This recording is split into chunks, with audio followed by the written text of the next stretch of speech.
Hello, my name is Simona Cipriani. I'm here at the Art of Control, and today I'm going to show you a variation of the exercise, the footwork, for one particular person that came back from surgery 3 months ago on the knee. And so we're going to do the footwork specifically for this case study.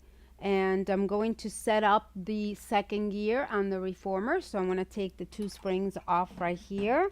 I'm going to make sure that goes back into second gear, putting the stopper here. I know some of you might not have the specific reformer, but make sure that it's in second gear for the specific client, because it needs a little bit more room in order to be able to start the footwork with enough flexion without aggravating so much the joints. So I'm going to call onto my client here, Joe.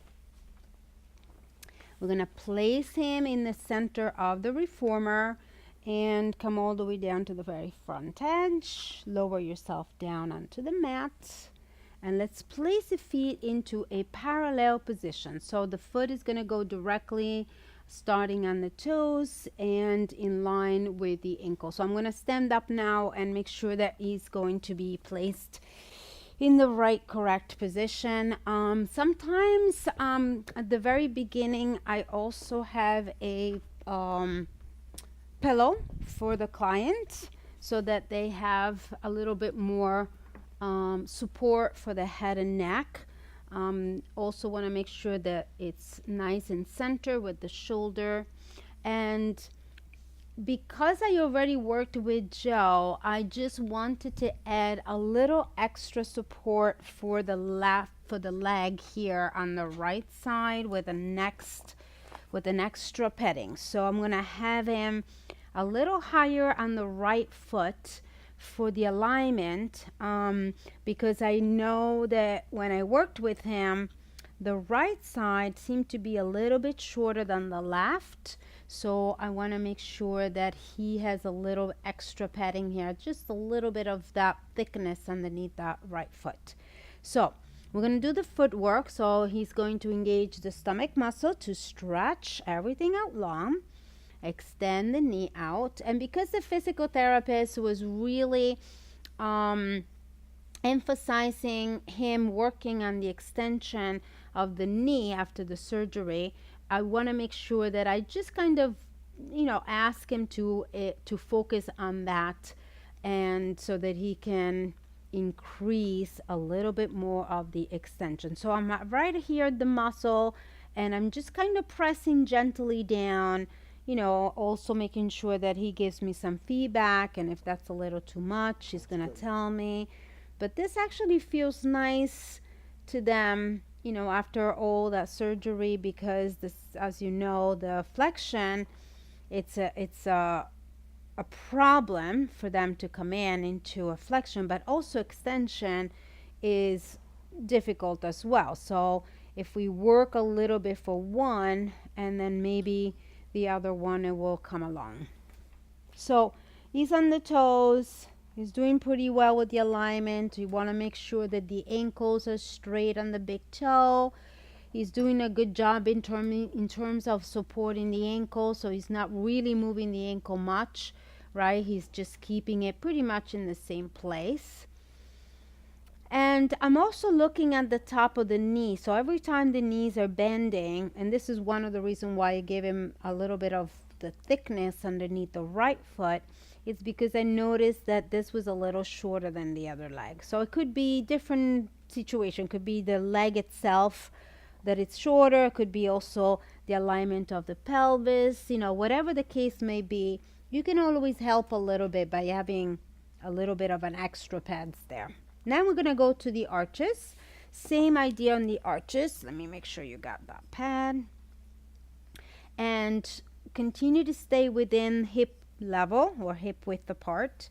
We just want to make sure that I center myself here. There we go. Good. So keep it a little more parallel. That's it. And again, press out long. So I'm cueing to have the control of the carriage each time, going out, coming back in. Sometimes I remind him to really press down into the lumbar spine with the navel, so he's working through the powerhouse. Then I come here on the shoulder to make sure that the shoulders are nice and open, pressing the arms against the carriage. Give them a nice little stretch through the top of the head.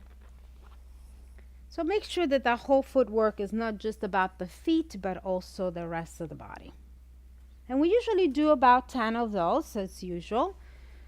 And then we're going to go onto the heels. So it's nice, the scar, you see the scar very nicely healing really, really well. So that's very good. And again, it's about 3 months away. So at this point, you should be able to, really work for the entire flexion and extension. So really lengthening the muscles of the quads, right? Lifting the quads muscle and lifting up. Inhale and exhale. And inhale and exhale. Good. So once he's going back and forth, he gets warmed up a little bit more. The joints might get a little bit more fluid, and it doesn't have a lot of pain, or he's pretty comfortable with that. Then maybe we could also try to do this into a first gear. And even if it's at the beginning, he has to push the carriage out a little bit to get the foot in the right place. Then maybe next time, a few weeks down the road, he might be able to do it in first gear.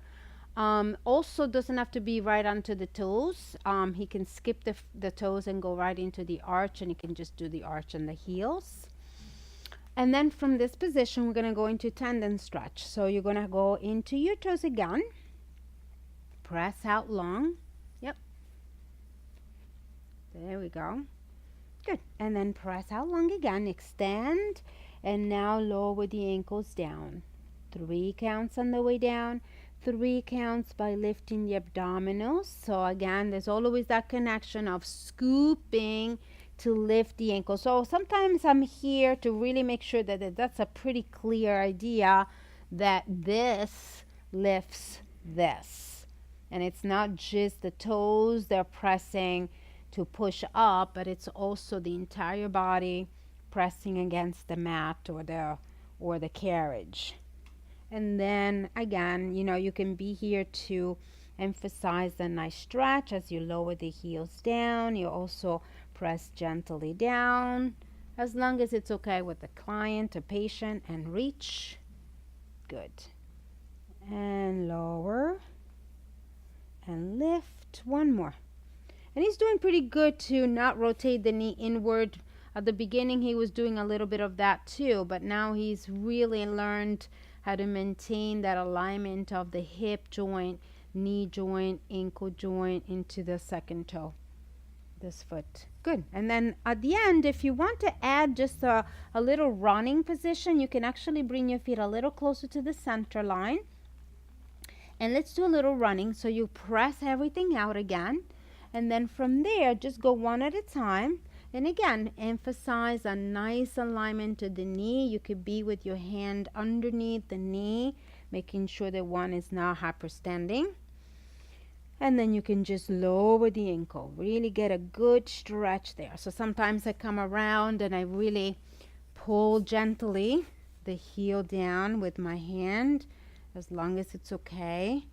And just encourage to really get that flexion in the ankle, right? Because also, remember, the ankle is the one joint right below the knee joint, right? So if the ankle is also very stiff, it's also affecting the whole flexibility within the knee joint. And then come all the way in and rest. Good. Thank you.